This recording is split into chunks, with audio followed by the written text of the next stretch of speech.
Gym மற்றும் Nancy அடிலைடில் இருக்க புறநகர் பகுதியான சம்மர்டன் பார்க்குன்ற இடத்துல தங்களோட 3 குழந்தைகளான 9 வயதான ஜான், 7 வயதான ஆர்னா, 5 வயதான கிராண்டோட வாழ்ந்துட்டு இருந்திருக்காங்க. ஜிம் டாக்ஸி ஓட்டிட்டு இருக்க ஒரு எக்ஸ் மிலிட்ரி சர்வீஸ்மேன். நான்சி வேலைக்கு எதுக்கும் போகாமல் வீட்டில் தான் இருந்திருக்காங்க. இவங்களோட வீடு ஆஸ்திரேலியாவோட பாப்புலர் பீச்சான கிளெனல்க் பீச்சில் இருந்து 5 நிமிட தூரத்தில் தான் இருந்திருக்கு. அன்னைக்கு ஜனவரி 25, 1966 குழந்தைகள் காணாமல் போகிறதுக்கு முந்தின நாள். ஜிம் தன்னோட மூத்த பொண்ணான ஜான் கிட்ட ஆர்னாவையும் கிராண்டையும் பத்திரமா பார்த்துக்கணும்னு சொல்லி 3 பேரையும் அந்த பீச்சில் ட்ராப் பண்ணிட்டு போயிருக்காரு. அன்னைக்கு பீச்சில் விளையாண்டு முடிச்சதும் அந்த 3 பேரும் பத்திரமா வீடு வந்தும் சேர்ந்துருக்காங்க. மறுநாள் ஜனவரி 26 அன்னைக்கு ரொம்பவே வெயிலாக இருந்த காரணத்தினால அந்த 3 பேரும் அன்னைக்கும் பீச் போக ஆசைப்பட்டிருக்காங்க. ஏற்கனவே தனியாக பீச்சுக்கு போயிட்டு சேஃபாக வந்துட்ட காரணத்தினால அன்னைக்கும் 3 பேரும் தனியாக போகிறதுக்கு அலோவ் பண்ணுறாங்க நான்சி. மேலும் நான்சி ஜான் கிட்ட 8:45 மணி பஸ்ஸில் போயிட்டு மதியம் 12 மணி பஸ்ஸில் திரும்ப வந்துடணும்னு சொல்லி அனுப்பி வச்சுருக்காங்க. ஆனால் 8:45 மணி பஸ்ஸில் கிளம்புன அந்த 3 பேரும் 12 மணி பஸ்ஸில் திரும்ப வரவே இல்லை. ஒருவேளை 12 மணி பஸ்ஸை மிஸ் பண்ணியிருக்க வாய்ப்பு இருக்குன்னு நினச்ச நான்சி 2 மணி பஸ்ஸில் வந்துடுவாங்கன்னு வெயிட் பண்ணிட்டு இருந்திருக்காங்க. ஆனால் அந்த பஸ்லேயும் அவங்க 3 பேரும் வரலை. இதனால் பயந்து போன நான்சி பிஸ்னஸ் ட்ரிப்பாக வெளியே போயிருந்த தன்னோட கணவர் ஜிம்முக்கு தகவல் சொல்லி அவரும் 3 மணி அளவில் வீட்டுக்கு வந்து சேர்ந்துருக்காரு. 2 பேரும் சேர்ந்து பீச்சுக்கு போய் ஒரு இடம் விடாமல் எல்லா இடத்துலையும் தேடி பார்க்குறாங்க. ஆனால் எங்கே தேடியும் அவங்கள கண்டுபிடிக்க முடியலை. அது மட்டும் இல்லாமல் பக்கத்தில் இருக்க தங்களோட ஃப்ரெண்ட்ஸ், ரிலேட்டிவ்ஸ் எல்லார் வீட்லேயும் தேடி பார்த்துருக்காங்க. ஆனால் அவங்களும் யாரும் அந்த குழந்தைகளை பார்க்கலன்னு சொல்லியிருக்காங்க. இதனால் 5:30 மணி அளவில் போலீஸ்க்கு தகவல் சொல்லப்பட்டு போலீஸும் சம்பவ இடத்துக்கு வந்து சேர்ந்துருக்காங்க. அடுத்த 24 மணி நேரத்தில் இந்த தகவல் காட்டுத்தீ மாதிரி ஆஸ்திரேலியா முழுவதும் பரவ ஆரம்பிக்குது. அதே சமயம் போலீஸ் ஒருவேளை அவங்க கடத்தப்பட்டிருக்கலாம், இல்லை ஏதாவது ஆக்சிடென்ட் கூட ஆயிருக்கலாம்னு நினச்சி ஏர்போர்ட், ரயில்வே லைன், ஹைவேன்னு எல்லா இடத்துலையும் தேட ஆரம்பிக்கிறாங்க. ஆனால் எதுவுமே அவங்களுக்கு பலன் கொடுக்கல. பீச்சுக்கு போகிறதுக்காக துணி, டவல், பேகுன்னு மொத்தம் 17 ஐட்டம்ஸ் அந்த குழந்தைகள் தங்களோட எடுத்துகிட்டு போயிருக்காங்க. ஆனால் இதிலிருந்து ஒரு ஐட்டம் கூட போலீஸால் கண்டுபிடிக்கப்படலை. குழந்தைகள் காணாமல் போய் 3 நாள் கழிச்சு அவங்கள பற்றி தகவல் சொல்கிறவங்களுக்கு 250 பவுண்ட் ரிவார்டு வழங்கப்படும்னு அறிவிக்கப்படுது. இதனால் ஏதாவது தகவல் கிடைக்க வாய்ப்பு இருக்குன்னு நம்பினாங்க போலீஸ். அவங்க நம்பின மாதிரியே அவங்களுக்கு சில தகவலும் கிடைக்குது. வென்சல்ஸ் பேக்கரி, இது அந்த ஏரியாவுக்கு பக்கத்தில் இருக்க ஒரு பேக்கரி. அங்கே 12:20 மணி அளவில் ஜான் அந்த பேக்கரிக்கு வந்து 1 பவுண்ட் நோட்டு கொடுத்து பாஸ்டீஸும் மீட் பையும் வாங்கிட்டு போனதாக அந்த பேக்கரியில் வேலை பார்த்தவங்க சொல்லியிருக்காங்க. இந்த தகவல் பல கேள்விகளை எழுப்புச்சு. ஏன்னா அந்த 3 பேரும் இதுக்கு முன்னாடி மீட் பை வாங்கினதே கிடையாது. அதோட டேஸ்ட் அந்த 3 பேருக்கும் பிடிக்காது. அது மட்டும் இல்லாமல் அன்னைக்கு அவங்களுக்கு சில்லிங்ஸ்ன்னு அழைக்கப்படுற சில காயின்ஸை தான் லஞ்சுக்காகவும் பஸ்ஸுக்காகவும் நான்சி கொடுத்துருக்காங்க. அப்படின்னா யார் அவங்களுக்கு அன்னைக்கு அந்த 1 பவுண்ட் நோட்டை கொடுத்தது?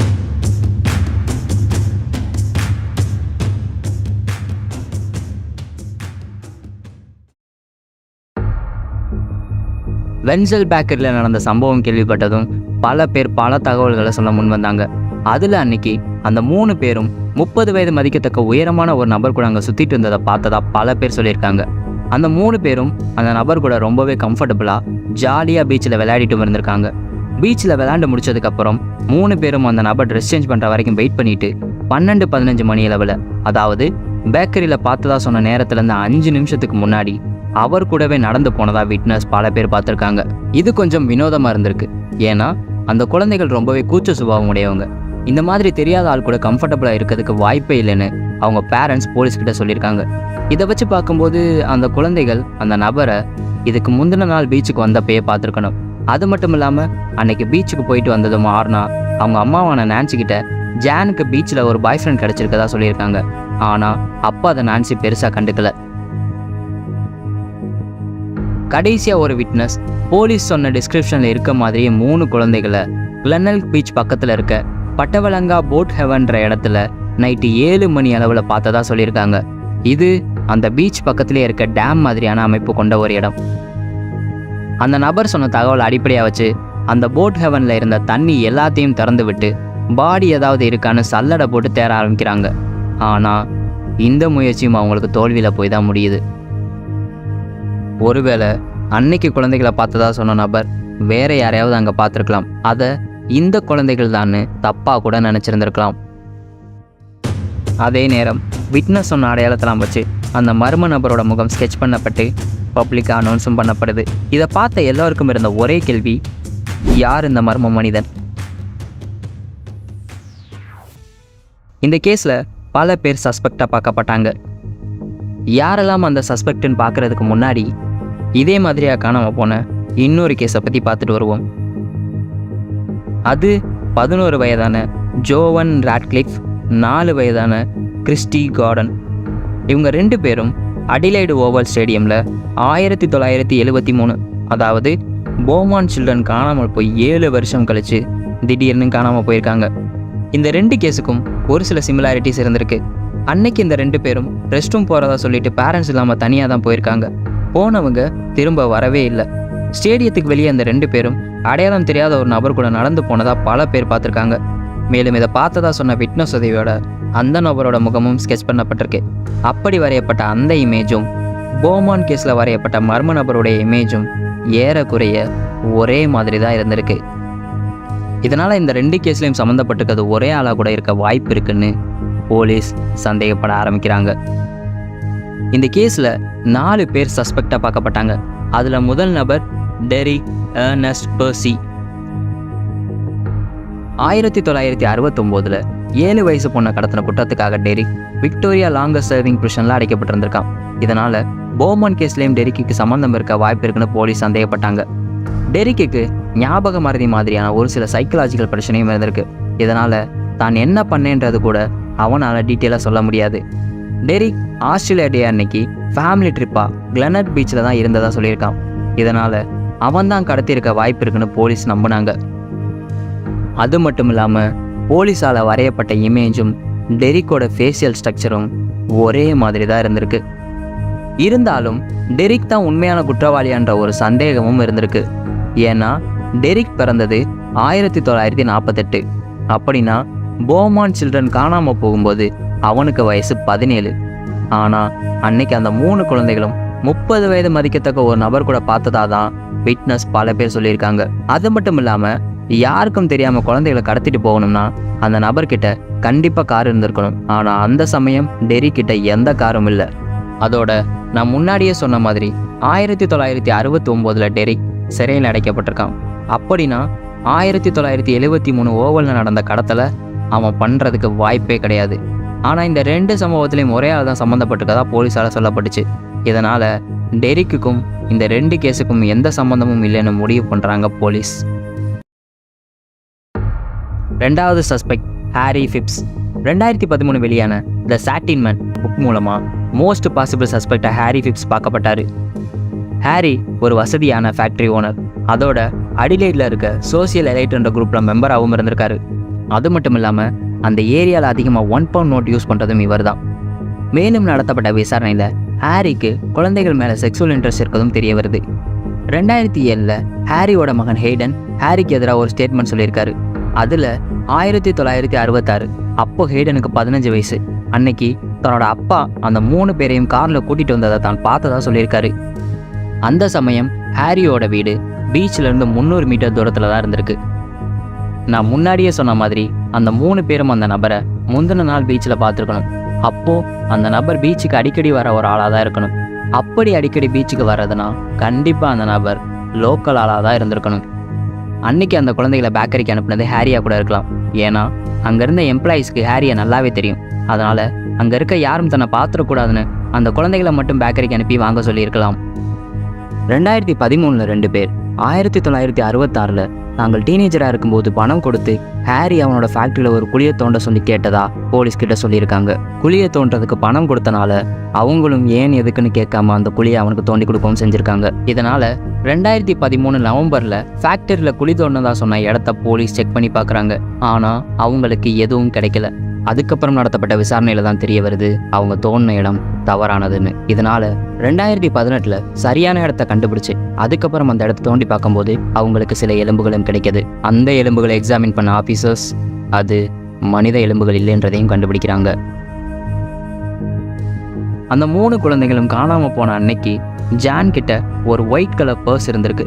2004 ஹாரி இறந்த பிறகு த சாட்டின் மேன் புக்கோட ஆத்தர் ஸ்டூவர்ட் முல்லின்ஸ் தன்னோட அந்த புக்குக்காக ஹாரியோட மனைவியான எலிசபெத்தை நேரில் பார்த்து இன்டர்வியூ பண்ண போயிருக்காரு. அப்போ அந்த வீட்டோட பேஸ்மெண்ட்ல இருந்த ஒரு செல்ஃபில் ஜான் கிட்ட இருந்த அதே மாதிரியான பர்ஸ் அங்கே இருந்திருக்கு. இதை பார்த்ததும் ஸ்டூவர்ட் எலிசபெத் கிட்ட இதே மாதிரியான ஒரு பர்ஸ் ஜான் கிட்டேயும் இருந்துச்சுன்னு சொல்லியிருக்காரு.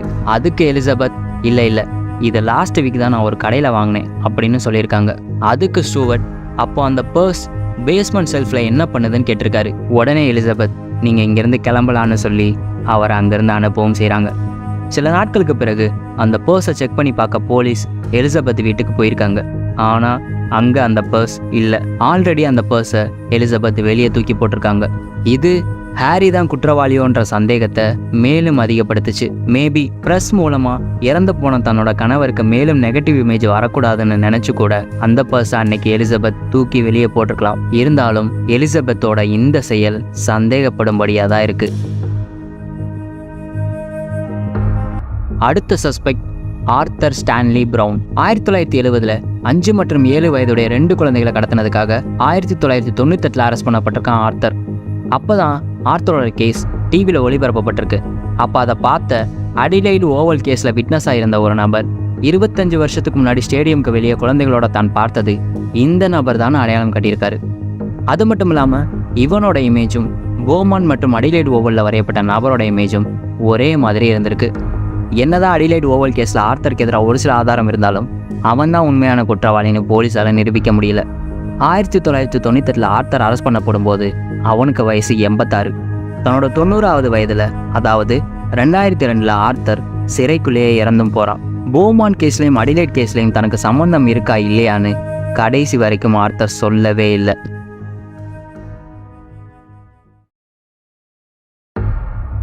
கடைசி சஸ்பெக்ட் பெவன் ஸ்பென்சர். 1984 15 வயசு பையனை கடத்தின கேஸில் அரெஸ்ட் பண்ணப்பட்டிருக்கான். பெவன் ஸ்பென்சர் 1970-80களில் பல பேரை கடத்தி கொலை பண்ண ஒரு சீரியல் கில்லராகவும் இருந்திருக்கான். பெவன் தான் அந்த மர்ம நபரான்ற சந்தேகம் வர காரணம் மிஸ்டர் பீன்ற ஒரு நபர், அதாவது தன்னோட அடையாளத்தை வெளிக்காட்ட விரும்பாத ஒரு நபர்கிட்ட பெவன் பல வருஷத்துக்கு முன்னாடி 3 குழந்தைகளை பீச்சில் கடத்தினதாகவும் அதில் ஒரு குழந்தை மேலே தன்னோட சர்ஜரி எக்ஸ்பெரிமெண்ட்டை பண்ணி பார்க்கும்போது அந்த குழந்தை இறந்துட்டதாகவும் இதனால் 3 பேரையும் ஒரு புதருக்கு கீழே புதைச்சிட்டதாகவும் சொல்லியிருக்கான். அது மட்டும் இல்லாமல் அடிலைடில் நடந்த ஃபுட்பால் மேட்ச்லேருந்து 2 குழந்தைகளை கடத்தினதாகவும் சொல்லியிருக்கான் பெவன். பெவனோட இமேஜும் போலீஸ் வரைஞ்ச ஸ்கெட்சோட இமேஜும் மேட்ச் ஆகுது. ஆனால் 1966 போமான் சில்ட்ரன் காணாமல் போகும்போது அவனுக்கு வயசு 19. அந்த சமயம் இந்த மாதிரி சைக்கோபாத் எல்லாரோட கவனமும் தம்மையில விழுகணுன்ற காரணத்துக்காக ஃபேமஸாக இருக்க குற்றத்தில் தான் தனக்கு சம்மந்தம் இருக்குன்னு சொல்கிறது வழக்கமான ஒன்றா தான் இருந்திருக்கு.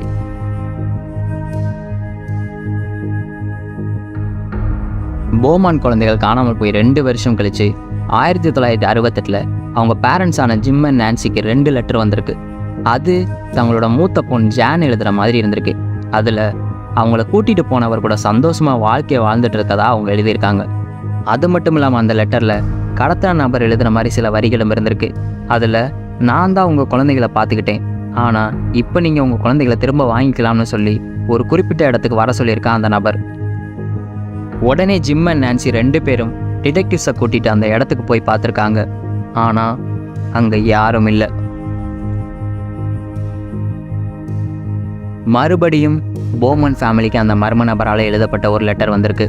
அதில் மீட்டிங் பிளேஸில் டிடெக்டிவ்ஸை பார்த்ததுக்கப்புறம் நான் குழந்தைகளை திரும்ப தரக்கூடாதுன்னு முடிவு பண்ணிட்டேன் அப்படின்னு எழுதப்பட்டிருந்திருக்கு.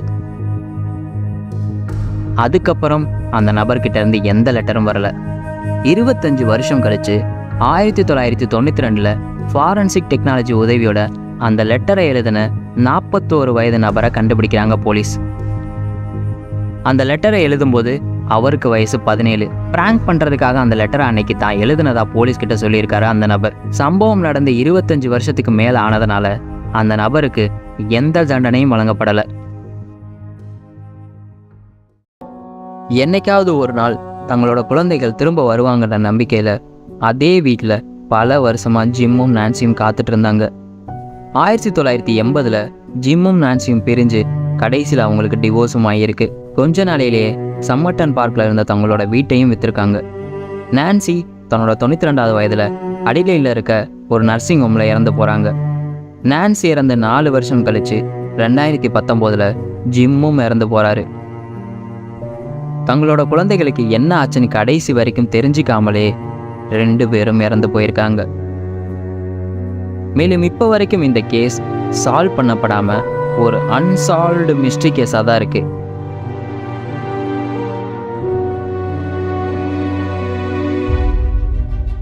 இந்த வீடியோ பற்றின உங்களோட கமெண்ட்ஸை கமெண்ட் பாக்ஸில் மென்ஷன் பண்ணுங்கள்.